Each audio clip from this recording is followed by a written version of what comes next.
Hello बच्चों, कैसे हो आप। तो आज हम क्लास 11 का इंटीग्रेशन का पार्ट नंबर 3 पढ़ेंगे और अब हम लोग पढ़ेंगे कि types of integration. Integration basically कितने टाइप का होता है, उसके बाद उसके अंदर हम लोग पढ़ेंगे इनडेफिनिट इंटीग्रल। तो बहुत कीमती चीजें आप लोगों को आनी चाहिए, वरना आप लोग समझ नहीं पाओगे कि कुछ लोग बोलते हैं कि इंटीग्रेशन में कांस्टेंट यूज करते हैं, कुछ लोग बोलते हैं नहीं करते हैं, कहां पे करते हैं, ये बहुत सारे कंफ्यूजन रहते हैं। तो ये सब चीजें आप लोगों को तभी क्लियर होगी जब आप लोग इंडेफिनिट इंटीग्रल समझ पाओगे। तो बेसिकली जो हमारे इंटीग्रेशन है दो टाइप का होता है, एक इनडेफिनिट, एक होता है डेफिनिट। इनडेफिनिट मतलब जो कोई फिक्स नहीं रहता है, जिसकी वैल्यू हमें पता नहीं रहती है। डेफिनिट मतलब जिसकी वैल्यू हमें पता रहती है। यहाँ पे हमें लिमिट पता रहेगी, यहाँ पे हमें लिमिट पता नहीं रहेगी, ठीक है। तो हम बात करते हैं इनडेफिनिट इंटीग्रल की। किसकी बात करते हैं? इनडेफिनिट इंटीग्रल की, ठीक है। तो इनडेफिनिट इंटीग्रल क्या होता है, उसको समझने के लिए आप लोगों को थोड़ा सा कुछ चीज में जाना पड़ेगा, पुरानी चीज में। आप लोगों को बोला था मैंने कि डिफरेंशिएशन का अपोजिट ही इंटीग्रेशन होता है, ठीक है। क्लियर है ना सबको? ठीक है। अब एक काम करते हैं बच्चों, देखो सपोज दैट मेरे पास एक फंक्शन है y इक्वल टू ये है 5x की पावर 4 प्लस c। ये मेरे पास एक फंक्शन है, ठीक है। इसको डिफरेंशिएट करते हैं, कितना आएगा x के रिस्पेक्ट में। तो d बाई सी कॉन्स्टेंट है यहाँ पे, हाँ। तो x के रिस्पेक्ट में डिफरेंशिएट करते हैं, d by D x of y करते हैं। तो आप लोगों को ये डिफरेंशिएशन तो पीछे सिखा दिया है ना। तो d by D x of y की जगह कितना रखोगे? 5x की पावर 4 प्लस c होगा ना, ठीक है।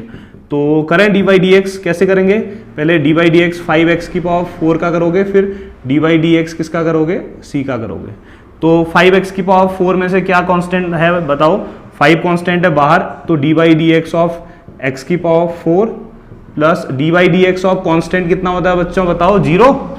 तो ये आएगा 5 d by D x of x की पावर n का फॉर्मूला कितना होता है बताओ? याद है ना? d by D x of x की पावर n, इसका फॉर्मूला होता है nx की पावर n माइनस 1। तो d by D x of x की पावर 4 का कितना हो जाएगा? 4x की पावर 4 माइनस 1। तो ये कितना आ गया? अगर आप लोग देखेंगे तो आ जाएगा 5 4 जा 20, x की पावर 4 माइनस 1 कितना हो गया? 3। ये तो हुआ ना। तो कहीं ना कहीं कह सकते हो कि अगर y इक्वल टू इतना है तो dy बाई डी एक्स या dy by D x of इतना करोगे आप तो 20x क्यूब आएगा, हाँ।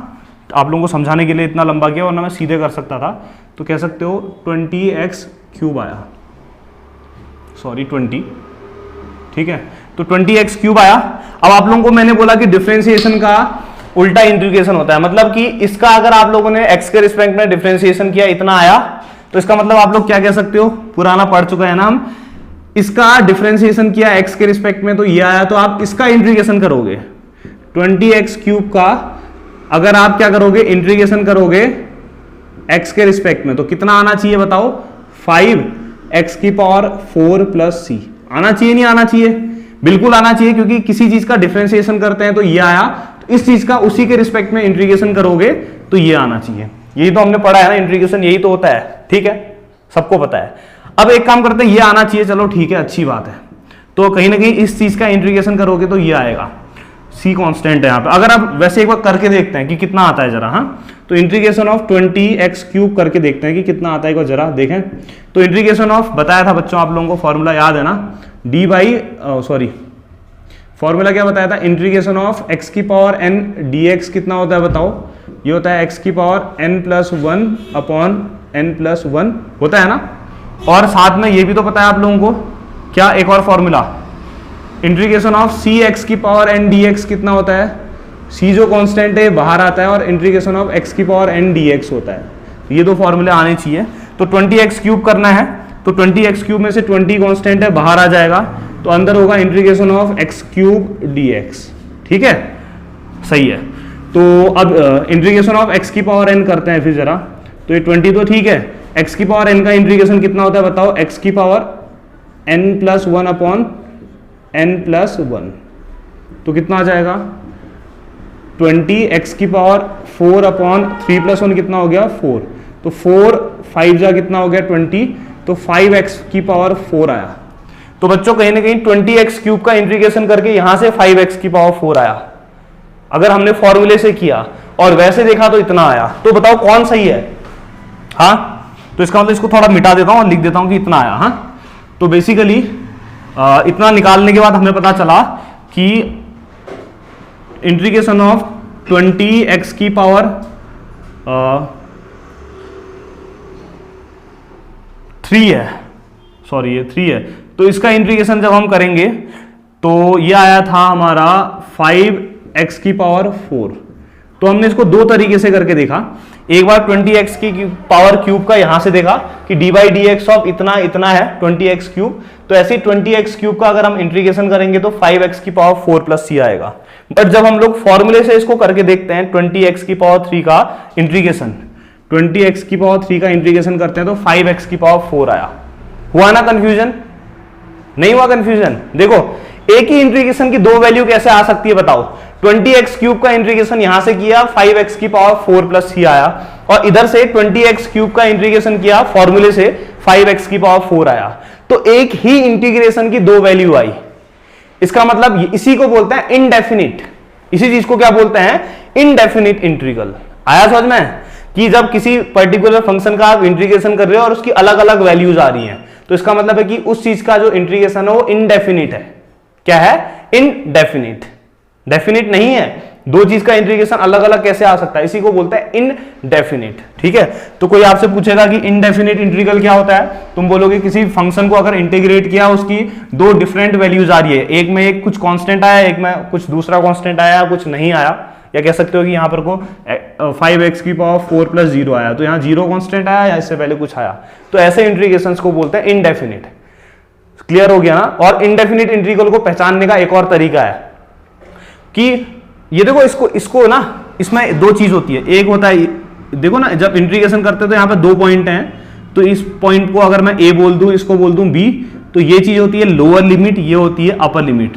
तो कह सकते हो कि वो इंटीग्रेशन जिनकी लिमिट फिक्स नहीं होती है, जिनके इंटीग्रेशन में कुछ लिखा नहीं होता इधर इधर, उन्हीं इंटीग्रेशन को बोलते हैं इनडेफिनिट इंटीग्रल्स। आया समझ में? तो और इनडेफिनिट इंटीग्रल्स में एक खास काम करना पड़ता है, हमें पता नहीं है कि किसका इंटीग्रेशन करके क्या आएगा, तो साथ में एक कांस्टेंट लेना पड़ता है।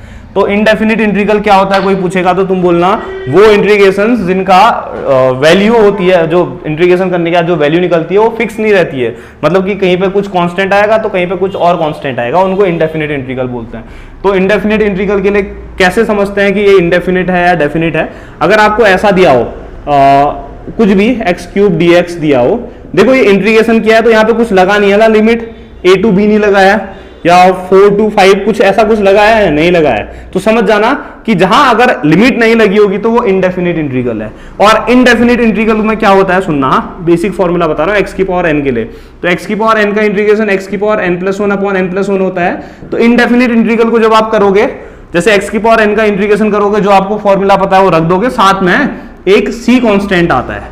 तो इनडेफिनिट मतलब ऐसे इंटीग्रल्स जिनका इंटीग्रेट करने के बाद का जो कांस्टेंट है, इसकी वैल्यू कोई फिक्स नहीं रहती है, तो ऐसे इंटीग्रेशंस को बोलते हैं इनडेफिनिट इंटीग्रल।